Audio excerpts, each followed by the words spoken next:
सत श्री अकाल। न्यूज़ 18 पंजाब हरियाणा हिमाचल देख रहे सारे दर्शकों का स्वागत। मैं अमृत वर्दी बुलेटिन की शुरुआत करते हैं ਵੱਡੀ खबर ਦੇ ਨਾਲ ਗੱਲ ਕਰਾਂਗੇ ਘਰੇਲੂ ਉਡਾਣਾਂ ਦੀ ਜਿਨ੍ਹਾਂ ਤੋਂ ਅੱਜ ਦੀ ਸ਼ੁਰੂਆਤ ਹੋਣ ਜਾ ਰਹੀ ਹੈ। 2 ਮਹੀਨੇ ਦੇ ਇੰਤਜ਼ਾਰ ਤੋਂ ਬਾਅਦ ਡੋਮੈਸਟਿਕ ਫਲਾਈਟ ਅੱਜ ਸ਼ੁਰੂ ਹੋਣ ਜਾ ਰਹੀਆਂ ਨੇ।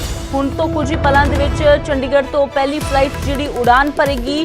2 महीने बाद उड़ाना शुरू हो रही ने। अज बहाल कर दी गई है हवाई सेवा। हालांकि पश्चिमी बंगाल और आंध्र प्रदेश के विच हवाई सेवा बहाल नहीं है, पर इस तो इलावा पूरे देश के विच अज तो डोमैसटिक फ्लाइट्स शुरू हो रही ने, जिसलिए तमाम एयरपोर्ट से खास इंतजाम किए गए हैं। गल जेकर चंडीगढ़ की की जाए तो चंडीगढ़ तो अज 13 फ्लाइट्स उड़ान भरनगियां, अमृतसर तो 6। इस तो इलावा वख-वख शहरों तो वख-वख जिहड़े थावां दे उपर अज फ्लाइट्स जाणगियां। हालांकि शुरुआत दे विच कई थावां ते कई एयरपोर्ट ते घट फ्लाइट्स जिहड़ी उन्हां दी शुरुआत की जा रही है, पर हौली हौली इन्हां नूं होर भी ज़्यादा वधा दिता जाएगा। तो हर मुसाफिर की स्क्रीनिंग की जा रही है। हर मुसाफिर के लिए मास्क पाउणा लाजमी है। सोशल डिस्टेंसिंग नूं ध्यान दे विच रखदिआं एयरपोर्ट के बाहर मार्किंग कर दी गई है। एयरपोर्ट के अंदर भी मार्किंग की गई है। सिटिंग सिस्टम जिहड़ा है वो बिठाउण दा वेटिंग हॉल दे विच उस नूं लैके भी पूरी तरह प्रबंध किए गए हैं। तो मैं बहुत ज़्यादा खुश हूँ कि आज फ़्लाइट्स आज से ऑपरेशनल हो गई है, क्योंकि लॉकडाउन की वजह से हम सारे कहीं ना कहीं फंसे थे। तो ट्रेन्स में जो स्पेशल ट्रेनें चलाई गई थी उसमें बहुत ज़्यादा सीट की अवेलेबिलिटी होती नहीं थी, तो हम काफ़ी दिन से कोशिश भी कर रहे थे। तो आज से डोमेस्टिक फ़्लाइट ऑपरेशनल हुई हैं, तो ये हम जैसे बहुत सारे स्टूडेंट्स हैं जो खुश हैं। आप देख सकते हो और भी स्टूडेंट्स बैठे हैं और भी लोग बैठे हैं, तो हम सारे बहुत खुश हैं कि at least we are going back home, हम अपने फैमिली के पास जाएंगे। तो it is indeed matter of happiness. बिल्कुल सर काफ़ी टाइम से यहाँ पे फंसा लग रहा था, कहीं पे निकल नहीं पा रहा था। घर पे मतलब होम क्वारंटाइन हो गया था। यहाँ पे मैं पीजी में रहता हूँ, तो लाइक सर घर जाने की तलब हो रही थी कि कब घर जाऊँ, कब माँ पापा से मिल पाऊँ। तो अब सर जैसा हमें पहली फ़्लाइट की नोटिस मिली, हमने तुरंत टिकट बुक कर लिया। तो इट्स लाइक कि काफ़ी ज़्यादा खुशी हो रही है सर कि घर जा पाऊँगा, अपने होम टाउन जा पाऊँगा। दिल्ली एयरपोर्ट से फ़्लाइट ऑपरेशन करीब 2 महीने के बाद आज से फिर से शुरू हो गया है।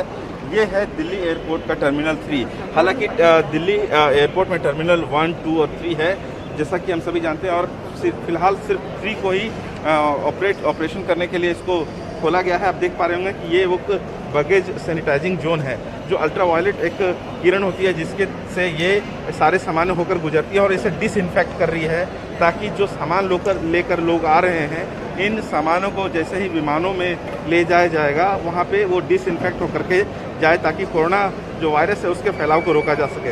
इसके अलावा जिस तरह से कहा गया है कि दिशा निर्देश दिया गया था, मंत्रालय की तरफ से भी कहा गया है, खासकर नागरिक उड्डयन मंत्रालय की तरफ से, कि लोग जो भी यात्री यहाँ पहुँचे वो अपना बोर्डिंग पास और जो सामानों का जो टैग है, बैग टैग, वो लेकर आए। लेकिन अगर किसी कारण से वो नहीं ला पाते हैं तो उसके लिए स्कैन एंड फ्लाई मशीनें लगाई गई है। आपको बता दें कि जिस तरह से कोविड-19 के खतरे बढ़ते जा रहे हैं, संख्याएं बढ़ती जा रही है, 6000 से अधिक संक्रमितों की संख्या लगातार बढ़ती जा रही है। ऐसे में दिल्ली एयरपोर्ट की तैयारियों को लेकर जहां तक की बात की जाए, आप देख पा रहे होंगे कि यहाँ पर जैसे ही एंट्री गेट है, यहाँ पे अलग अलग जगह स्टॉल लगाए गए हैं, जो किस तरह से जो कोविड-19 है उससे जो हम लड़ रहे हैं उसके लिए जो सामान है वो यहाँ पर रखे गए हैं। और हालांकि इसके लिए भुगतान करना होगा। ग्लव्स ले सकते हैं, यहाँ पर कुछ फेस मास्क है जो कि 12 से स्टार्ट होती है, जिसके सारे नॉर्मल प्राइसेस है। जो आपको कहीं पर भी आप चाहिए इसके सारे नॉर्मल प्राइसेस है। यहाँ पर पीपी शील्ड है, फेस शील्ड है, किट्स है, सैनिटाइजर्स है, ये सारे हम प्रोवाइड कर रहे हैं यहाँ पर जो पैसेंजर्स आते हैं उनको। तो आपने देखा कि किस तरह से दिल्ली एयरपोर्ट के बाहर भी इस तरह से यहाँ व्यवस्था की गई है कि यहाँ सैनिटाइजर रखा हुआ है, पीपी किट लगाया हुआ है, रखा हुआ है और मास्क रखे हुए हैं। लेकिन एक बात और इसमें जानकारी लेने वाली चीज़ है कि जितने भी यहाँ गेट हैं, एंट्री गेट हैं, उन सभी एंट्री गेट में अलग अलग फ़्लाइट के लिए एंट्री गेट बनाया गया है, ताकि एक्यूज की स्थिति ना हो। इसके अलावा तमाम ऐसे जो मार्क्स होते हैं, खासकर सोशल डिस्टेंसिंग को लेकर, कहीं आने जाने को लेकर फ्लोरिंग में मार्क्स लगाए गए हैं। ये तमाम ऐसी व्यवस्थाएं आज दिल्ली। तो तुसी देखा कि एयरपोर्ट ते किस तरह के इंतजाम किए गए हैं। पूरी तरह सावधानी बरती जा रही है ता जो हर कोई जिहड़ा है वो इन्हां नियमां दा पालन करे, एहतियात वरते। एयरपोर्ट के अंदर तो लैके बाहर तक जिहड़ा है वो पूरी तरह मार्किंग की गई है, ते नाल ही हर किसी नूं सोशल डिस्टेंसिंग का पालन करन, मास्क पाउणा लाजमी कर दिता गया है। ਮੋਹਾਲੀ ਤੋਂ ਮਨੋਜ ਰਾਠੀ ਮੇਰੇ ਸਹਿਯੋਗੀ ਲਾਈਵ ਜੁੜੇ ਹੋਏ ਨੇ। ਸਿੱਧਾ ਉਹਨਾਂ ਦਾ ਰੁਖ ਕਰਦੇ ਹਾਂ। ਤਾਂ ਮਨੋਜ, ਅੱਜ ਕਰੀਬ 2 ਮਹੀਨੇ ਦੇ ਇੰਤਜ਼ਾਰ ਤੋਂ ਬਾਅਦ ਫਲਾਈਟਸ ਸ਼ੁਰੂ ਹੋਣ ਜਾ ਰਹੀਆਂ ਨੇ, ਤਾਂ ਪਹਿਲੀ ਫਲਾਈਟ ਕਿੰਨੇ ਵਜੇ ਉਡਾਨ ਭਰੇਗੀ, ਕਿਸ ਤਰ੍ਹਾਂ ਦੀਆਂ ਤਿਆਰੀਆਂ ਨੇ, ਕਿੰਨੇ ਕੁ यात्री ਜਿਹੜੇ ਨਜ਼ਰ ਆ ਰਹੇ ਨੇ? ਅੱਜ 2 ਮਹੀਨੇ ਬਾਅਦ ਇਹ ਫਲਾਈਟ ਜਿਹੜੀ ਹੈ ਉਹ ਡੋਮੈਸਟਿਕ ਫਲਾਈਟ ਸ਼ੁਰੂ ਹੋਈ ਹੈ ਤੇ ਇੱਕ ਫਲਾਈਟ ਜਿਹੜੀ 11:30 ਵਜੇ ਵਾਲੀ ਮੁੰਬਈ ਤੋਂ ਇਹ ਅਰਾਈਵ ਕਰ ਚੁੱਕੀ ਹੈ ਤੇ ਐਕਸਕਲੂਸਿਵ ਤਸਵੀਰਾਂ ਤੁਸੀਂ ਵੇਖੋਗੇ। ਅਸੀਂ ਚੰਡੀਗੜ੍ਹ ਇੰਟਰਨੈਸ਼ਨਲ 에ਅਰਪੋਰਟ ਦੇ ਅੰਦਰ ਆ। ਤੁਸੀਂ ਵੇਖ ਸਕਦੇ ਹੋ ਅੰਦਰ ਜਿਹੜੇ ਇਹ ਤਸਵੀਰਾਂ ਤੁਸੀਂ ਵੇਖ ਸਕਦੇ ਹੋ ਅੰਦਰ ਦੀ, ਜਿੱਥੇ ਪੂਰਾ ਸੋਸ਼ਲ ਡਿਸਟੈਂਸਿੰਗ ਦੇ ਨਾਲ ਤੇ ਮੈਂ ਆਪਣਾ ਕੈਮਰਾਮੈਨ ਨੂੰ ਕਹੂੰਗਾ ਕਿਉਂਕਿ ਇੱਕ ਜਿਹੜੀ ਫਲਾਈਟ ਹੈ ਉਹ ਆ ਚੁੱਕੀ ਹੈ ਤੇ ਹੁਣ ਤੁਹਾਨੂੰ ਦਿਖਾਉਂਦੇ ਕਿ ਕਿਸ ਤਰ੍ਹਾਂ ਦਾ ਜਿਹੜਾ ਪ੍ਰੋਸੈਸ ਹੈ, ਕਿਉਂਕਿ ਆਫਟਰ 1 ਮੰਥ ਅੰਦਰ ਦੀ ਐਕਸਕਲੂਸਿਵ ਤਸਵੀਰਾਂ ਤੁਸੀਂ ਵੇਖ ਰਹੇ ਹੋ ਸਿਰਫ ਨਿਊਜ਼ 18 ਚੈਨਲ ਤੇ। ਤੁਹਾਨੂੰ ਦਿਖਾਉਣ ਦੀ ਕੋਸ਼ਿਸ਼ ਕਰਦੇ ਹਾਂ ਕਿ ਬਈ किस तरह सोशल डिस्टेंसिंग का ध्यान रखा गया है और किस तरह प्रिकॉशनस लीती गई है, क्योंकि सिर्फ न्यूज़ 18 च अंदर दी तुसी तस्वीरां वेख सकते हो तो हुण कुछ ही सैकेंड च तुसी देखोगे क्योंकि एक फ्लाइट जिहड़ी है वो आ चुकी है बॉम्बे तो ये फ्लाइट आ चुकी है तो पूरा जिहड़ा ध्यान रखा गया ये पूरा, क्योंकि सारा जिहड़ा मैनेजमेंट है इत्थे वो पूरा काम कर रहा है, पूरा जिहड़ा शील्ड है पूरी तरीके नाल जिहड़ा है वो काम किया जा रहा है तो लगातार साडी भी कोशिश ये है कि तुहानूं दिखाने की कोशिश करिए कि अंदर दा सिस्टम की है, किस तरह का सिस्टम जिहड़ा है वो बनाया गया है। तो एक जिहड़ी फ्लाइट है वो आ चुकी है तो तुहानूं कोशिश स्टेयर ते जा सकते सर तो स्टेयर्स से जाके असीं तुहानूं दिखाते हैं अंदर कि किस तरह जिहड़ी प्रिकॉशन रखने की गल की जा रही है। तो एक्सक्लूसिव तस्वीरां हुण तुसीं कुछ सैकेंड च तुसीं देखोगे कि जिहड़ी अराइव हुई है फर्स्ट फ्लाइट जिहड़ी आफ्टर 2 मंथ्स अराइव हुई है ਉਹਦੇ 'ਚ किस तरह का प्रोसीजर है, किस तरह का ਜਿਹੜਾ ਉਹਦੇ ਵਿੱਚ ਪ੍ਰੀਕਾਸ਼ਨ ਰੱਖੀ ਗਈ ਹੈ, ਕਿਉਂਕਿ ਸਭ ਤੋਂ ਵੱਡੀ ਗੱਲ ਹੈ ਕਿ ਜਿਹੜੀ ਮੈਨੇਜਮੈਂਟ ਵੱਲੋਂ ਵੀ ਗੱਲ ਕਹੀ ਗਈ ਸੀ ਕਿ ਬਈ ਕਿਹੜੀ ਪ੍ਰੀਕਾਸ਼ਨ ਰੱਖੀ ਗਈ ਹੈ, ਸੋਸ਼ਲ ਡਿਸਟੈਂਸਿੰਗ ਦੀ ਗੱਲ ਕੀਤੀ ਗਈ ਹੈ, ਮਾਸਕ ਦੀ ਗੱਲ ਕੀਤੀ ਗਈ ਹੈ ਤੇ ਕਿਸ ਤਰ੍ਹਾਂ ਜਿਹੜਾ ਸਟਾਫ ਹੈ ਉਹ ਕਿਸ ਤਰ੍ਹਾਂ ਕੰਮ ਕਰੂਗਾ, ਇਹ ਸਭ ਤੋਂ ਵੱਡੀ ਗੱਲ ਹੈ। ਕਿਉਂਕਿ ਅਧਿਕਾਰੀ ਵੀ ਸਾਡੇ ਨਾਲ ਨੇ ਇੱਥੇ ਜੋ ਸਾਰੀ ਚੀਜ਼ਾਂ ਜਿਹੜੀਆਂ ਸਾਨੂੰ ਦਿਖਾਉਣ ਦੀ ਕੋਸ਼ਿਸ਼ ਕਰਾਂਗੇ ਤੇ ਇੱਕ ਜਿਹੜੀ ਫਲਾਈਟ ਹੈ ਉਹ ਆ ਚੁੱਕੀ ਹੈ ਤੇ ਤੁਹਾਨੂੰ ਐਕਸਕਲੂਸਿਵ ਤੁਹਾਨੂੰ ਦਿਖਾਉਣ ਦੀ ਇੱਥੇ ਕੋਸ਼ਿਸ਼ ਕਰਾਂਗੇ ਕਿ ਇਹ ਇੱਥੇ ਜਿਹੜੀ ਫਲਾਈਟ ਕੀ ਹੈ ਤੇ ਹੁਣ ਤੁਸੀਂ ਐਕਸਕਲੂਸਿਵ ਤਸਵੀਰਾਂ ਵੇਖ ਸਕਦੇ ਹੋ। ਇਹ ਅਰਾਈਵਲ ਹੈ ਤੇ ਅਰਾਈਵਲ 'ਚ ਜਿੰਨੇ ਵੀ ਜਿਹੜੇ ਪੈਸੇਂਜਰਸ ਨੇ ਉਹ ਆ ਚੁੱਕੇ ਨੇ, ਇਹ ਸਾਰੇ ਸਰ ਪੈਸੇਂਜਰਸ ਨੇ ਤੇ ਇਹ ਸਰ ਤੁਸੀਂ ਕਿਸ ਤਰ੍ਹਾਂ ਮੈਨੇਜ ਕਰ ਰਹੇ ਹੋ क्योंकि फर्स्ट फ्लाइट ਜਿਹੜੀ ਹੈ ਅਰਾਈਵ ਹੋ ਚੁੱਕੀ है जी? फर्स्ट फ्लाइट बॉम्बे से आई है पहली फ्लाइट, उसके यहाँ पर इनके लगेज लेने के लिए इन्होंने सोशल डिस्टेंसिंग का पालन किया गया है बिल्कुल, और इनको बताया जा रहा है कि कैसे आपने बैग उठाना है और हमने वहाँ पर मार्किंग भी लगा रखी है कि कितना दूर रहना है पैसेंजर से। ठीक है, सोशल डिस्टेंसिंग का बहुत ध्यान रखना, बहुत ध्यान रखा गया है। ठीक है सर, क्योंकि ऑब्वियस फर्स्ट फ्लाइट है 2 महीने बाद कहीं ना कहीं प्रिकॉशंस बहुत ज़रूरी हैं जी। उसके बाद ये जब यहाँ पर एग्जिट करेंगे तो पंजाब वाले पंजाब की साइड जी उनका पूरा टेस्ट चेक किया जाएगा और बाकी अदर स्टेट का अलग से चेक किया जाएगा। ओके सर, तो सो डॉक्टर्स वगैरह की टीम जो है वो पहुंच पूरी चुकी है, डॉक्टर की पंजाब की हिमाचल की सब टीम बैठी है बाहर, इनको सबको चेक करके तब बाहर जाने दिया। अगर सर कोई सिम्टम्स आता है किस तरह की, फिर किस तरह की तैयारी वो स्टेट गवर्नमेंट अपना क्वारंटाइन का अरेंजमेंट कर सकती ਅਰੇਂਜਮੈਂਟ ਕਰ ਰਹੀ ਹੈ। तो अमृत ਤੁਸੀਂ ਐਕਸਕਲੂਸਿਵ ਤਸਵੀਰਾਂ ਵੇਖ ਸਕਦੇ ਹੋ ਕਿ ਜਿਹੜੀ ਇਹ ਅਰਾਈਵਲ ਜਿਹੜੇ ਪੈਸੇਂਜਰ ਪਹੁੰਚੇ ਨੇ ਅਲੱਗ-ਅਲੱਗ ਪੰਜਾਬ ਦੇ ਅਲੱਗ, ਹਿਮਾਚਲ ਦੇ ਅਲੱਗ, ਸਰ ਨੇ ਜਿੱਦਾਂ ਦੱਸਿਆ ਅਲੱਗ-ਅਲੱਗ ਜਿਹੜੇ ਸਟੇਟ ਦੇ ਉਹਨਾਂ ਨੂੰ ਅਲੱਗ-ਅਲੱਗ ਕੀਤਾ ਜਾਏਗਾ। ਪੰਜਾਬ ਦੇ ਜਿਹੜੇ ਹੈਗੇ ਉਹਨਾਂ ਨੂੰ ਅਲੱਗ, ਉਹਨਾਂ ਦੀ ਟੀਮ ਜਿਹੜੀ ਹੈ ਡਾਕਟਰਸ ਦੀ ਉਹ ਅਲੱਗ ਬੈਠੀ ਹੋਈ ਹੈ ਤੇ ਇਸ ਤਰ੍ਹਾਂ ਦਾ ਬੈਗ ਦਾ ਸਿਸਟਮ ਹੈ ਕਿ ਇਹਨਾਂ ਦੇ ਪੂਰੇ ਬੈਗ ਸੈਨੀਟਾਈਜ਼, ਕਿਉਂਕਿ ਸੈਨੀਟਾਈਜ਼ ਦੀ ਵੀ ਇੱਥੇ ਗੱਲ ਕੀਤੀ ਗਈ ਸੀ ਕਿ ਬਈ ਪੂਰਾ ਸੈਨੀਟਾਈਜ਼ ਕਰਨ ਤੋਂ ਬਾਅਦ ਇਹ ਸਾਰਾ ਜਿਹੜਾ ਪ੍ਰੋਸੈਸ ਹੈ ਉਹ ਕੀਤਾ ਜਾ ਰਿਹਾ ਤੇ ਤੁਸੀਂ ਐਕਸਕਲੂਸਿਵ ਤਸਵੀਰਾਂ ਅੰਦਰ ਦੇ ਇੰਟਰਨੈਸ਼ਨਲ 에ਅਰਪੋਰਟ ਦੇ ਅੰਦਰ ਦੀ ਤੁਸੀਂ ਤਸਵੀਰਾਂ ਵੇਖ ਸਕਦੇ ਹੋ ਕਿ ਇਸ ਤਰ੍ਹਾਂ ਹੁਣ ਪਹਿਲੀ ਫਲਾਈਟ ਆਈ ਹੈ ਬੰਬੇ ਤੋਂ, ਇਹ ਜਿਹੜੇ ਸਾਰੇ ਪੈਸੇਂਜਰ ਨੇ ਇਹਨਾਂ ਦਾ ਇਸ ਤਰ੍ਹਾਂ ਦਾ ਜਿਹੜਾ ਸਕਰੀਨਿੰਗ ਹੋ ਰਿਹਾ, ਇਸ ਤਰ੍ਹਾਂ ਦਾ ਜਿਹੜਾ ਸੈਨੀਟਾਈਜ਼ ਹੋ ਕੇ ਜਿਹੜੇ ਬੈਗਸ ਹੈ ਇਹ ਸਾਰਾ ਸਕਰੀਨਿੰਗ ਦਾ ਇਹਨਾਂ ਨੇ ਲਾਇਆ ਹੋਇਆ ਹੈ ਅੰਦਰ ਸਿਸਟਮ। ਇਹ ਬੈਗਸ ਜਿਹੜੇ ਹੈਗੇ ਉਹ ਅੰਦਰ ਤੋਂ ਸਕਰੀਨਿੰਗ ਹੋ ਕੇ ਫਿਰ ਇਹਨਾਂ ਕੋਲੋਂ ਪਹੁੰਚ ਰਹੇ ਨੇ, ਯਾਨੀ ਕਹਿਣ ਦਾ ਮਤਲਬ ਹੈ ਕਿ ਕਿਸੇ ਵੀ ਤਰ੍ਹਾਂ ਦਾ ਕੋਈ ਵੀ ਰਿਸਕ ਜਿਹੜਾ ਹੈ ਉਹ ਨਹੀਂ ਲਿੱਤਾ ਜਾ ਰਿਹਾ। पूरी तरह मास्क जरूरी है और जो सैनीटाइज करने का जो तरीका है अंदर दी तस्वीर एक्सक्लूसिव तस्वीर तुम वेख सकते हो सिर्फ न्यूज़ 18 ते अमृत कि ये जी फर्स्ट फ्लाइट आई है बॉम्बे तो ये सारे पैसेंजर्स ने, ये सारे आए हुए ने, इन्हों पूरा स्क्रीनिंग किया जाऊगा, इन्हों पूरा चैक किया जाऊगा तो तुम वेख सकते हो तो कोशिश करांगे कि जी डॉक्टर्स की जी टीम है वो जी स्क्रीनिंग कर रही है तो ਇਹ ਸਾਰੇ ਜਿਹੜੇ ਪੈਸੇਂਜਰਸ ਨੇ ਕਿਉਂਕਿ ਕਿਸੇ ਵੀ ਤਰ੍ਹਾਂ ਦੀ ਕੋਈ ਵੀ ਇਹਦੇ ਵਿੱਚ ਰਿਸਕ ਜਿਹੜਾ ਹੈ ਉਹ ਨਹੀਂ ਲਿੱਤਾ ਜਾਊਗਾ ਤੇ ਹੁਣ ਤੁਸੀਂ ਵੇਖ ਸਕਦੇ ਹੋ ਅੰਦਰ ਦੀ ਤਸਵੀਰਾਂ ਸੈਨੀਟਾਈਜ਼ ਵੀ ਪੂਰੇ ਤਰੀਕੇ ਨਾਲ ਜਿਹੜਾ ਹੈ ਉਹ ਕੀਤਾ ਜਾ ਰਿਹਾ ਹੈ। ਹੁਣ ਜਿਹੜੇ ਜੀ ਤੇ ਹੁਣ ਇਹ ਅੰਦਰ ਤਸਵੀਰਾਂ ਇਹਨਾਂ ਨੂੰ ਪੂਰੇ ਜਿਹੜੇ ਬੈਗਸ ਵਗੈਰਾ ਸੈਨੀਟਾਈਜ਼ ਕਰਨ ਤੋਂ ਬਾਅਦ ਇਹਨਾਂ ਨੂੰ ਹੁਣ ਬਾਹਰ ਤੁਸੀਂ ਵੇਖ ਸਕਦੇ ਹੋ ਕਿ ਇਹ ਪੂਰਾ ਇਹ ਹੁਣ ਜੇ ਬਾਹਰ ਜਾਓਗੇ ਤਾਂ ਇਹਨਾਂ ਦੀ ਸਕਰੀਨਿੰਗ ਹੈ ਕਿਉਂਕਿ ਬਾਹਰ ਡਾਕਟਰ ਦੀ ਜਿਹੜੀ ਟੀਮ ਹੈ। ਤਸਵੀਰਾਂ ਜਿਹੜੀਆਂ एहतियात दियां वो वरतना जरूरी है, क्योंकि इस वेले जिस तरह के हालात बने हुए ने जरा जिनी भी लापरवाही या हल्के दे विच नहीं लिया जा सकता। मनोज, पहली फ्लाइट तो पहुंच गई, इस तो इलावा जानना चाहांगे आज किहड़े-किहड़े रूट ते जिहड़ियां फ्लाइट्स ने पहले दिन रवाना होईयां ने, कितनियां फ्लाइट्स टोटल? बिल्कुल बिल्कुल अमृत, हुण पहला 13 फ्लाइट्स ने, हुण जिहड़ी बॉम्बे तो ये फ्लाइट आई है, अराइवल हुई है। हुण थोड़ी देर तक ये जिहड़ी दिल्ली दी फ्लाइट है वो इत्थों डिपार्च होएगी, यानी कि हुण दिल्ली वास्ते इधरों जिहड़ी फ्लाइट है वो जाण वाली है। लेकिन हुण जिहड़ी बॉम्बे तो आई है, हुण तुसीं वेख सकदे हो कि अलग अलग स्टैंड फॉर थर्मल स्क्रीनिंग हो रही है। इत्थे अंदर दी तस्वीरां ने, ये इत्थे बोर्ड भी लाया होया बई पंजाब पैसेंजर अदर स्टेट, जे पंजाब का जिहड़ा पैसेंजर है वो इस साइड जाएगा, जिहड़ा होर दूजा पैसेंजर है वो उस साइड जाएगा। पुलिस, चंडीगढ़ पुलिस भी उत्थे लगी हुई है कि चंडीगढ़ पुलिस पूरी तरह उन्होंने स्क्रीनिंग कर रही है। जे चंडीगढ़ का हैगा तो फिर उन्होंने वास्ते अलग डेस्क बनाया हुआ है, जे पंजाब का है उन्होंने वास्ते अलग डेस्क बनाया हो। इस तरीके नाल जिहड़ी चीज़ां है वो की गई है। तुसीं वेख सकते हो कि पूरे तरीके नाल ये काम किया जा रहा है। हुण तुसीं वेख सकते हो पंजाब की आपां गल कर रहे हैं, ये चंडीगढ़ का हेल्प डेस्क है, ये चंडीगढ़ की जिहड़ी टीम है इत्थे बिठाई हुई है, यानी कि चंडीगढ़ के जिहड़े भी पर्सन है उन्होंने इत्थे जिहड़ा हेल्प डेस्क है, चंडीगढ़ का जिहड़ा भी पैसेंजर है वो इत्थे आके अपना पूरा डाटा जिहड़ा हैगा वो कराएगा। तो दूजी गल ये जिहड़ा अंदर ये पंजाब की आपां गल करते, पंजाब का तुहानूं शो दिखाते कि पंजाब का किस तरह हो रहा है। पंजाब की जिहड़ी टीम है वो इत्थे पहुंची हुई है, पंजाब की टीम हुण पूरी स्क्रीनिंग जिहड़ी है वो की जा रही है। ये सारे पंजाब दे, यानी कि अंदर पंजाब के जिहड़े आए हुए उन्होंने स्क्रीनिंग जिहड़ी है वो की जा रही है, यानी कि सोशल डिस्टेंसिंग का ध्यान रखते उन्होंने इत्थे बिठाया होया ते हेल्प डेस्क भी लाया। तो पूरी जिहड़ी टीम है वो इत्थे बैठी है, डॉक्टर्स की जिहड़ी टीम है वो काम कर रही है, यानी कि डॉक्टर्स से जिहड़े सिविल सर्जन ने होर जिहड़ा स्टाफ है पूरा ये इत्थे काम कर रहा है, यानी उन्होंने मैडिकल उन्होंने पूरी जिहड़ी स्क्रीनिंग है वो की जा रही है। तो कोशिश असीं करांगे डॉक्टर नाल गल करन दी कि बई किस तरह का जिहड़ा ये पंजाब की पूरी लाइन लगी हुई है। तो जिहड़े डॉक्टर्स ने SDM ने पंजाब के मोहाली के जिहड़े SDM ने वो भी इत्थे ने, पूरा जिहड़ा डाटा है वो लिता जा रहा है, यानी कि कहने का मतलब है कि पूरी इसकी स्क्रीनिंग है। जिहड़ा भी पंजाब के जिहड़े पर्सन ने, सिविल सर्जन मोहाली के साडे नाल ने मंजीत सर, ये पंजाब के जिहड़े पर्सन आ रहे हैं, ये किस तरह की तुसी स्क्रीनिंग वगैरह कर रहे हो, किस तरह हेल्प डेस्क तुसी बनाया?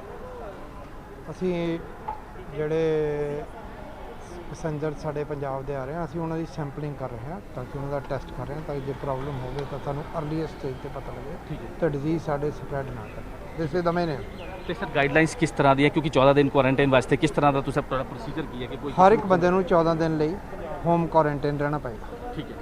तो अमृत, जिस तरह ये हेल्प डेस्क बनाया हुआ पंजाब का अलग, चंडीगढ़ का अलग, अलग अलग स्टेट का, हुण जिहड़े सिविल सर्जन ने उन्होंने दस्सिया कि पूरी तरह क्वारंटाइन जिहड़ा है वो करन दा जिहड़ा प्रोसीजर है वो किया जाएगा। ये लाइन लगी हुई है, तुसीं वेख सकते हो, ये पंजाब की जिहड़ी हेल्प डेस्क की है ये लाइन लगी हुई है अंदर तुसीं वेख सकते हो। ये पूरे पंजाब के जिहड़े पर्सन ने बॉम्बे तो जिहड़े आए हैं उन्होंने लाइन लगी हुई है, यानी कि पूरा ये पूरा स्क्रीनिंग करा रहे हैं। गल जानना चाहांगे कि अक्सर जेकर असीं पहलां दे दिनां दी गल करिए तां सिर्फ टिकट दिखा के बहुत सारे लोग ने जिहड़े एंट्री करते हैं तो बोर्डिंग पास या तो फिर अंदर जिहड़े उन्हां दी एयरलाइन के हिसाब नाल डेस्क बने हुंदे ने उत्थों वो अपना बोर्डिंग पास लेंदे ने, या फिर खुद ही जिहड़ियां उत्थे मशीन्स लगियां हुंदियां ने उत्थे अपना डाटा भर के खुद बोर्डिंग पास लेंदे ने। पर इस बार हुण एयरपोर्ट अथॉरिटी वालों ये भी क्या है कि लोग कोशिश ये करन कि अपना बोर्डिंग पास बाहरों ही लैके आउण तां जो टचलैस सिस्टम है, यानी कि घट तो घट टच जिहड़ा सिस्टम्स नूं करना पवे।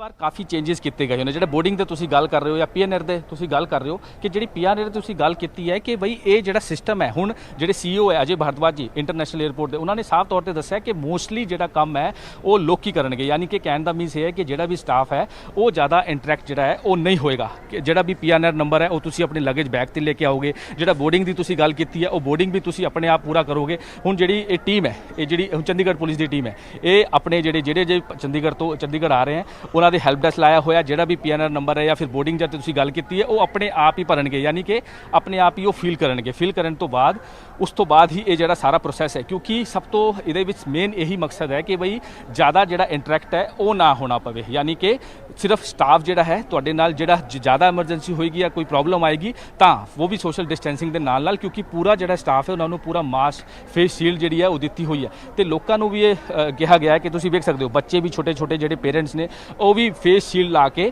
ਪੂਰੀ ਤਰ੍ਹਾਂ ਇਹਤਿਆਤਨ ਕਿ ਕਿਸੇ ਵੀ ਤਰ੍ਹਾਂ ਦਾ ਕੋਈ ਰਿਸਕ ਨਾ ਹੋਵੇ, ਕਿਸੇ ਵੀ ਤਰ੍ਹਾਂ ਦੀ ਕੋਈ ਗੱਲਬਾਤ ਨਾ ਹੋਵੇ, ਉਹਨੂੰ ਦੇਖਦੇ ਹੋਏ ਇਹ ਸਾਰਾ ਜਿਹੜਾ ਕੰਮ ਹੈ ਉਹ ਕੀਤਾ ਜਾ ਰਿਹਾ ਹੈ। ਤੇ ਤੁਹਾਨੂੰ ਫਿਰ ਤੇ ਕੋਸ਼ਿਸ਼ ਕਰਾਂਗੇ ਦਿਖਾਉਣ ਦੀ ਕਿ ਕਿਸ ਤਰ੍ਹਾਂ ਦਾ ਅੰਮ੍ਰਿਤ ਪ੍ਰੋਸੈਸ ਹੈ, ਕਿਸ ਤਰ੍ਹਾਂ ਦਾ, ਕਿਉਂਕਿ ਹੁਣ ਸਭ ਕੁਝ ਚੇਂਜ ਹੋ ਚੁੱਕਿਆ ਹੈ। ਹੁਣ ਉਹ ਸਿਚੁਏਸ਼ਨ ਨਹੀਂ ਰਹੀ ਹੈ, ਹੁਣ ਜਿਹੜੀ ਸਿਚੁਏਸ਼ਨ ਹੈ ਉਹ ਬਿਲਕੁਲ ਡਿਫਰੈਂਟ ਹੈ। ਅੰਦਰ ਦੀ ਐਕਸਕਲੂਸਿਵ ਤਸਵੀਰਾਂ ਤੁਸੀਂ ਦੇਖ ਰਹੇ ਹੋ ਲਗਾਤਾਰ ਨਿਊਜ਼ 18 ਤੇ ਸਕਰੀਨ ਤੇ ਇਹ ਅੰਦਰ ਦੀ ਤਸਵੀਰਾਂ ਨੇ ਜਿੱਥੇ ਅਰਾਈਵਲ ਹੈ। ਹੁਣ ਜਿਹੜੀ ਅਰਾਈਵ ਹੋਈ ਹੈ, ਜਿਹੜੀ ਫਲਾਈਟ ਆਈ ਹੈ, ਉਹਦੇ ਵਿੱਚ ਪੂਰੀ ਇਹਤਿਆਤਨ ਸਕਰੀਨਿੰਗ ਦੇ ਨਾਲ ਜਿੱਦਾਂ ਤੁਸੀਂ ਕਿਹਾ ਕਿ ਹੁਣ ਜਿਹੜੀ ਥੋੜੀ ਦੇਰ ਬਾਅਦ ਫਲਾਈਟ ਜਾਏਗੀ, ਇਹ ਸਾਰਾ ਪ੍ਰੋਸੈਸ ਹੈ ਸੈਨੀਟਾਈਜ਼ ਕਰਨ ਦਾ ਬਾਅਦ ਸੋਸ਼ਲ ਡਿਸਟੈਂਸਿੰਗ ਦੀ ਗੱਲ ਕਰ ਰਹੇ ਹਾਂ ਜਾਂ ਹੋਰ ਜਿਹੜੀ ਚੀਜ਼ਾਂ ਹੈ ਉਹਨੂੰ ਪੂਰਾ ਧਿਆਨ 'ਚ ਰੱਖਦੇ ਹੋਏ, ਕਿਉਂਕਿ ਹੁਣ ਚੰਡੀਗੜ੍ਹ ਇੰਟਰਨੈਸ਼ਨਲ 에ਅਰਪੋਰਟ ਤੇ ਕਈ ਹਿਦਾਇਤਾਂ ਜਿਹੜੀ ਜਾਰੀ ਹੋਈ ਹੈ, ਕਈ ਗਾਈਡਲਾਈਨ ਜਿਹੜੀ ਜਾਰੀ ਹੋਈ ਹੈ, ਜਿਹਦੇ ਬਾਅਦ ਕਿਸੇ ਵੀ ਤਰ੍ਹਾਂ ਦਾ ਕੋਈ ਵੀ ਰਿਸਕ ਜਿਹੜਾ ਹੈ ਉਹ ਨਹੀਂ ਲਿੱਤਾ ਜਾ ਰਿਹਾ। ਸਾਫ਼ ਤੌਰ ਤੇ ਗੱਲ ਕਹੀ ਹੈ ਕਿ ਬਈ ਕਿਸੇ ਵੀ ਤਰ੍ਹਾਂ ਦਾ ਕੋਈ ਰਿਸਕ ਜਿਹੜਾ ਹੈ ਉਹ ਨਹੀਂ ਲਿੱਤਾ ਜਾਏਗਾ। ਤੇ ਤੁਸੀਂ ਵੇਖ ਸਕਦੇ ਹੋ ਐਕਸਕਲੂਸਿਵ ਤਸਵੀਰਾਂ ਕਿ ਬਈ ਕਿਸ ਤਰ੍ਹਾਂ ਜਿਹੜਾ ਪ੍ਰੋਸੈਸ ਹੈ ਉਹ ਕੀਤਾ ਜਾ ਰਿਹਾ ਹੈ, ਕਿਉਂਕਿ ਹੁਣ ਜਿਹੜੀ ਸਿਚੁਏਸ਼ਨ ਹੈ, ਹੁਣ ਜਿਹੜਾ ਆਉਣ ਵਾਲਾ ਸਮਾਂ ਹੈ ਉਹ ਬਿਲਕੁਲ ਚੇਂਜ ਹੈ। ਯਾਨੀ ਕਹਿਣ ਦਾ ਮਤਲਬ ਕਈ ਲੋਕਾਂ ਨੂੰ ਹਰ ਤਰ੍ਹਾਂ ਦਾ ਸਿਚੁਏਸ਼ਨ ਜਿਹੜਾ ਹਰ ਤਰ੍ਹਾਂ ਦਾ ਧਿਆਨ ਰੱਖਣਾ ਪਏਗਾ। ਸਰ ਕਹਾਂ ਸੇ ਆ ਰਹੇ हैं? मैं मुंबई से। मुंबई से। किस तरह का, क्योंकि ऑब्वियस आफ्टर 2 मंथ सिचुएशन बिल्कुल डिफरेंट है, तो कैसा लग रहा है आपको? बहुत अच्छा है, सिस्टम तो अच्छा बनाया है और ठीक लग रहा है हमको, कोई परेशानी कोई नहीं हो रही है। सोशल डिस्टेंसिंग काफ़ी हद तक ठीक है और अंदर जो सुविधा भी दे रहे हैं मुंबई से वो भी बहुत अच्छी है, तो उसमें हमें कोई दिक्कत नहीं हुई है। ये क्योंकि सेफ्टी अपने हाथ में है सर। बिल्कुल, सभी लोग अपने अपना खुद ध्यान रख रहे हैं। इवन जब हम फ्लाइट के अंदर थे तो पहले तो अमूमन ऐसा होता था कि सारे इकट्ठे खड़े हो के अपना बैगेज निकालते थे, पर अब ऐसा नहीं है। अब हर एक अपने रो के हिसाब से खड़े होते हैं, अपना बैगेज लेते हैं और जाते हैं। यानी कि सिस्टम अब काफ़ी कुछ चेंज हुआ है सर, बहुत चेंज काफ़ी हो कुछ चुका चेंज। है। जी जी, और इसमें हमको खुद भी अपने आप को चेंज करना पड़ेगा ना। बिल्कुल चेंज करना तभी हम यहाँ पर आकर आपको सर किस तरह से, क्योंकि यहाँ पे भी काफ़ी चेंज देखने को मिल रहा है। यहाँ पे अच्छा लग रहा है, अभी सारे अपने अपने सोशल डिस्टेंसिंग के हिसाब से सारे खड़े हैं और अपनी अपनी बारी का इंतज़ार कर रहे हैं। बहुत अच्छा सिस्टम बनाया है। ਤੇ ਅੰਮ੍ਰਿਤ ਹੁਣ ਇਹ ਸਾਫ਼ ਤੌਰ ਤੇ ਲੋਕਾਂ ਨੂੰ ਵੀ ਇਹ ਸਮਝਣ ਦੀ ਲੋੜ ਹੈ, ਲੋਕ ਵੀ ਸਮਝ ਵੀ ਰਹੇ ਇਸ ਗੱਲ ਨੂੰ ਕਿ ਬਈ ਸੋਸ਼ਲ ਡਿਸਟੈਂਸਿੰਗ ਤੇ ਮਾਸਕ ਇਹ ਜ਼ਰੂਰੀ ਹੈ, ਕਿ ਜਿਹੜੀ ਕਰੋਨਾ ਮਹਾਮਾਰੀ ਹੈ, ਜਿਹੜੀ ਸਿਚੁਏਸ਼ਨ ਇਸ ਟਾਈਮ ਹੋਈ ਹੈ, ਪੂਰੇ ਵਿਸ਼ਵ ਦੀ ਜਿਹੜੀ ਮਹਾਮਾਰੀ ਫੈਲੀ ਹੈ, ਤੇ ਹੁਣ ਜਿਹੜੀ ਡੋਮੈਸਟਿਕ ਫਾਈਲਾਂ ਹੁਣ ਧੀਰੇ ਧੀਰੇ ਜਿਹੜੀ ਪੱਟਰੀ ਹੈ ਉਹ ਸਾਹਮਣੇ ਆ ਰਹੀ ਹੈ, ਲੇਕਿਨ ਕਈ ਸ਼ਰਤਾਂ ਨਾਲ ਕਈ ਚੀਜ਼ਾਂ ਜਿਹੜੀ ਹੈ ਉਹ ਚੇਂਜ ਹੁੰਦੀ ਨਜ਼ਰ ਆ ਰਹੀ ਹੈ। ਹੁਣ ਤੁਸੀਂ ਇਹ ਜੇ ਹਾਲ ਦੇਖ ਰਹੇ ਹੋ, ਉਸ ਤੋਂ ਪਹਿਲਾਂ ਜੇ ਆਪਾਂ 2 ਮਹੀਨੇ ਪਹਿਲਾਂ ਦੀ ਗੱਲ ਕਰੀਏ, ਇਸ ਤਰ੍ਹਾਂ ਦੀ ਸਿਚੁਏਸ਼ਨ ਨਹੀਂ ਸੀ, ਲੋਕੀ ਆਪਣੇ ਆਪ ਹੀ ਆਰਾਮ ਨਾਲ ਘੁੰਮ ਰਹੇ ਸੀ, ਆਰਾਮ ਖੜੇ ਸੀਗੇ, ਲੇਕਿਨ ਹੁਣ ਕਈ ਚੀਜ਼ਾਂ ਸ਼ਰਤਾਂ ਤੇ ਆਧਾਰ ਤੇ ਚੱਲ ਰਹੀਆਂ। ਕਈ ਚੀਜ਼ਾਂ ਜਿਹੜੀ ਹੈ ਉਹ ਹੁਣ ਡਿਪੈਂਡ ਕਰਦੀ ਹੈ ਕਿ ਬਈ ਤੁਹਾਡੀ ਸੇਫਟੀ ਨੂੰ ਲੈ ਕੇ, ਤੁਹਾਡੀ ਚੀਜ਼ਾਂ ਨੂੰ ਲੈ ਕੇ ਕਿ ਕਿਸ ਤਰ੍ਹਾਂ ਤੁਸੀਂ ਕੰਮ ਕਰ ਰਹੇ ਹੋ, ਕਿਸ ਤਰ੍ਹਾਂ ਮੈਨੇਜਮੈਂਟ ਕੰਮ ਕਰ ਰਿਹਾ ਹੈ। ਕਈ ਚੀਜ਼ਾਂ ਸ਼ਰਤਾਂ ਹੈ। ਹੁਣ ਇਹ ਤੁਸੀਂ ਬੈਗ ਦੇਖ ਰਹੇ ਹੋ, ਉਹ ਸਾਰੇ ਸੈਨੀਟਾਈਜ਼ ਹੋਣ ਤੋਂ ਬਾਅਦ ਤੁਹਾਨੂੰ ਮਿਲਣਗੇ। ਬਦਲਾਵ ਜਿਹੜਾ ਸੀ ਉਹ ਜ਼ਰੂਰੀ ਵੀ ਹੈ। ਇਹ ਬਦਲਾਵ ਇਸੇ ਤਰੀਕੇ ਦੇ ਨਾਲ ਅੱਗੇ ਹੋਰ ਵੀ ਆਵੇਗਾ ਤੇ ਲੋਕਾਂ ਨੂੰ ਵੀ ਜਾਗਰੂਕ ਹੋਣ ਦੀ ਲੋੜ ਹੈ, ਕਿਉਂਕਿ ਪ੍ਰਸ਼ਾਸਨ ਦੇ ਵੱਲੋਂ, 에ਅਰਪੋਰਟ ਅਥਾਰਟੀ ਦੇ ਵੱਲੋਂ ਤਾਂ ਆਪਣੀ ਜ਼ਿੰਮੇਵਾਰੀ ਨਿਭਾਈ ਜਾ ਰਹੀ ਹੈ, ਪਰ ਹੁਣ ਲੋਕਾਂ ਦੀ ਵੀ ਇਹ ਫਰਜ਼ ਬਣਦਾ ਹੈ ਕਿ ਆਪਣੀ ਜ਼ਿੰਮੇਵਾਰੀ ਨਿਭਾਉਣ। ਬਹੁਤ ਬਹੁਤ ਸ਼ੁਕਰੀਆ ਐਕਸਕਲੂਸਿਵ ਤਸਵੀਰਾਂ ਸਾਡੇ ਦਰਸ਼ਕਾਂ ਦੇ ਨਾਲ ਸਾਂਝੀਆਂ ਕਰਨ ਦੇ ਲਈ। ਤਾਂ ਨਿਊਜ਼ 18 ਤੇ ਤੁਸੀਂ ਐਕਸਕਲੂਸਿਵ ਤਸਵੀਰਾਂ 에ਅਰਪੋਰਟ ਦੇ ਅੰਦਰ ਦੀਆਂ ਦੇਖੀਆਂ। ਪਹਿਲੀ ਫਲਾਈਟ ਜਿਹੜੀ ਹੈ ਉਹ ਬੰਬੇ ਤੋਂ ਲੈਂਡ ਹੋ ਚੁੱਕੀ ਹੈ। ਲੋਕ ਕਿਸ ਤਰ੍ਹਾਂ ਬਾਹਰ ਆ ਰਹੇ ਨੇ, ਕਿਸ ਤਰ੍ਹਾਂ ਦੇ ਸੇਫਟੀ ਮੇਜਰਸ ਅੰਦਰ ਨੇ, ਕਿਸ ਤਰ੍ਹਾਂ ਦਾ ਇਹਤਿਆਤ ਵਰਤਿਆ ਜਾ ਰਿਹਾ ਹੈ, ਤੁਸੀਂ ਸਾਫ਼ ਦੇਖਿਆ। ਤੇ ਨਾਲ ਹੀ ਹੁਣ ਲੋਕਾਂ ਨੂੰ ਅਪੀਲ ਕੀਤੀ ਜਾ ਰਹੀ ਹੈ ਕਿ ਵੱਧ ਤੋਂ ਵੱਧ ਉਹ ਵੀ ਪ੍ਰਸ਼ਾਸਨ ਦਾ, 에ਅਰਪੋਰਟ ਅਥਾਰਟੀ ਦਾ ਸਹਿਯੋਗ ਕਰਨ ਤਾਂ ਜੋ ਅੱਗੇ ਹੋਰ ਵੀ ਫਲਾਈਟਾਂ ਜਿਹੜੀਆਂ ਨੇ ਉਹ ਚਾਲੂ ਕੀਤੀਆਂ ਜਾ ਸਕਣ। ਅਗਲੀ ਵੱਡੀ ਖਬਰ ਦਾ ਰੁਖ ਕਰਦੇ ਹਾਂ, ਗੱਲ ਕਰਦੇ ਹਾਂ ਅੰਮ੍ਰਿਤਸਰ ਦੀ, ਜਿੱਥੇ ਕੋਰੋਨਾ ਦੇ 4 ਨਵੇਂ ਕੇਸ ਸਾਹਮਣੇ ਆਏ ਨੇ। ਜੀ ਹਾਂ, ਤੇ ਚਾਰੋਂ ਹੀ ਇੱਕੋ ਪਰਿਵਾਰ ਦੇ ਇਹ ਮੈਂਬਰ ਨੇ ਜਿਹੜੇ ਪੋਜ਼ਿਟਿਵ ਪਾਏ ਗਏ ਨੇ। ਅੰਮ੍ਰਿਤਸਰ ਦੇ ਵਿੱਚ 4 ਨਵੇਂ ਕੇਸ ਸਾਹਮਣੇ ਆਉਣ ਦੇ ਨਾਲ ਇਸ ਵੇਲੇ ਗਿਣਤੀ 20 ਹੋ ਗਈ ਹੈ ਐਕਟਿਵ ਕੇਸਾਂ ਦੀ। ਜ਼ਿਲ੍ਹੇ ਦੇ ਵਿੱਚ ਹੁਣ ਤੱਕ 333 ਕੇਸ ਸਾਹਮਣੇ ਆਏ, ਪਰ ਉਹਨਾਂ ਦੇ ਵਿੱਚੋਂ 20 ਐਕਟਿਵ ਕੇਸ ਨੇ। ਗੱਲ ਜੇਕਰ ਪੰਜਾਬ ਦੀ ਕੀਤੀ ਜਾਵੇ ਤਾਂ ਪੂਰੇ ਪੰਜਾਬ 'ਚ ਇਸ ਵੇਲੇ 127 ਐਕਟਿਵ ਕੇਸ ਨੇ। ਕੁੱਲ ਅੰਕੜਾ 2065 ਤੱਕ ਪਹੁੰਚ ਗਿਆ ਹੈ। ਹਾਲਾਂਕਿ ਜ਼ਿਆਦਾ ਮਰੀਜ਼ ਜਿਹੜੇ ਨੇ ਉਹ ਡਿਸਚਾਰਜ ਹੋ ਕੇ ਨਵੀਂ ਪਾਲਿਸੀ ਦੇ ਤਹਿਤ ਆਪਣੇ ਘਰਾਂ ਨੂੰ ਜਾ ਚੁੱਕੇ ਨੇ। ਇਸ ਵੇਲੇ ਪੂਰੇ ਸੂਬੇ ਦੇ ਵਿੱਚ 127 ਅਤੇ ਅੰਮ੍ਰਿਤਸਰ ਦੇ ਵਿੱਚ 20 ਐਕਟਿਵ ਕੇਸ ਨੇ, ਪਰ 4 ਨਵੇਂ ਮਾਮਲੇ ਸਾਹਮਣੇ ਆਏ ਨੇ ਤੇ ਚਾਰੋਂ ਮੈਂਬਰ ਇੱਕੋ ਹੀ ਪਰਿਵਾਰ ਦੇ ਨੇ ਜਿਹੜੇ ਕੋਰੋਨਾ ਪੋਜ਼ਿਟਿਵ ਪਾਏ ਗਏ ਨੇ। ਅੰਮ੍ਰਿਤਸਰ ਤੋਂ ਅਮਿਤ ਸ਼ਰਮਾ ਮੇਰੇ ਸਹਿਯੋਗੀ ਫੋਨ ਲਾਈਨ ਤੇ ਜੁੜ ਗਏ ਨੇ। ਤਾਂ ਅਮਿਤ, ਸਭ ਤੋਂ ਪਹਿਲਾਂ ਜਾਣਨਾ ਚਾਹਾਂਗੇ, ਕੋਈ ਨਵਾਂ ਕੇਸ ਹੈ ਜਾਂ ਫਿਰ ਪੁਰਾਣੀ ਹਿਸਟਰੀ ਦੇ ਨਾਲ ਸੰਬੰਧਿਤ ਕੋਈ ਮਾਮਲੇ? जी अमृत, बिल्कुल मैं दसना चाहांगा कि जेड़े रानी के बाग दा कल बंदा जिहड़ा एक पॉजिटिव 40 वर्षीय पॉजिटिव पाया गया सी, उसके परिवार के लोगों के भी सैंपल लिते गए सी। कुल 8 परिजनों के सैंपल लिते गए सी, जिस दे विचों अज रिपोर्टां आईयां ने ते 4 लोग पॉजिटिव पाए गए ने, जिस दे विच जिहड़ा अशोक कुमार है जिहड़ा कि कोरोना पॉजिटिव पाया गया सी, उसकी पत्नी, उसका बेटा, उसका भतीजा ते नाल एक होर परिवारिक मैंबर जिहड़ा ਪੋਜ਼ਿਟਿਵ ਪਾਇਆ ਗਿਆ, ਕਿਉਂਕਿ 8 ਲੋਕਾਂ ਨੂੰ ਕੱਲ ਕੁਆਰੰਟਾਈਨ ਕੀਤਾ ਗਿਆ ਸੀ ਸਿਹਤ ਵਿਭਾਗ ਵੱਲੋਂ ਅਤੇ ਉਹਨਾਂ ਦੇ 8 ਦੇ ਸੈਂਪਲ ਬਲੱਡ ਸੈਂਪਲ ਲਿੱਤੇ ਗਏ ਸੀ, ਜਿਸ ਦੇ ਵਿੱਚੋਂ ਅੱਜ 4 ਦੀ ਰਿਪੋਰਟ ਆਈ ਹੈ, ਜਿਹੜੇ 4 ਰਿਪੋਰਟ ਪੋਜ਼ਿਟਿਵ ਪਾਏ ਗਏ ਨੇ। ਜੀ ਅਮਰਿਤ ਜੀ ਅਮਿਤ, ਸ਼ੁਕਰੀਆ ਫਿਲਹਾਲ ਇਸ ਸਾਰੀ ਜਾਣਕਾਰੀ ਦੇ ਲਈ। ਤਾਂ ਅੰਮ੍ਰਿਤਸਰ ਦੇ ਰਾਣੀ ਕੇ ਬਾਗ ਦਾ ਇਹ ਮਾਮਲਾ, ਰਾਣੀ ਕੇ ਬਾਗ ਤੋਂ 4 ਕੇਸ ਜਿਹੜੇ ਨੇ ਸਾਹਮਣੇ ਆਏ ਨੇ ਤੇ ਇੱਕੋ ਹੀ ਪਰਿਵਾਰ ਦੇ ਇਹ ਸਾਰੇ ਮਾਮਲੇ ਨੇ। ਤਾਂ ਫਿਲਹਾਲ ਇੱਕ ਛੋਟੇ ਜਿਹੇ ਬ੍ਰੇਕ ਦੇ ਲਈ ਰੁਕਦੇ ਹਾਂ। ਬ੍ਰੇਕ ਤੋਂ ਉਸ ਪਾਰ ਵੀ ਖਬਰਾਂ ਦਾ ਸਿਲਸਿਲਾ ਲਗਾਤਾਰ ਜਾਰੀ ਰਹੇਗਾ।